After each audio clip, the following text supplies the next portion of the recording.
na naman against us.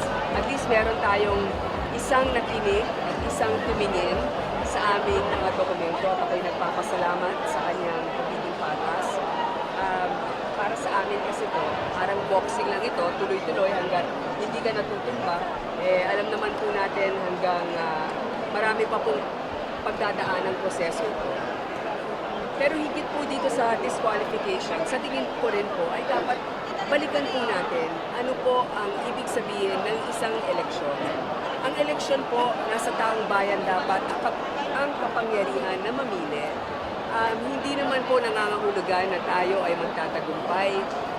Pero dapat ang magtagumpay ay ang karapatan ng lahat na piliin kung sino ang dapat mamumuno sa kanila.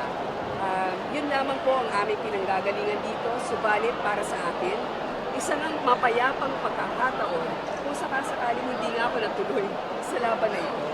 Kaya ang gagawin ko lamang po ay patuloy na trabaho para ipaabot sa ating mga kababayan ang mensahe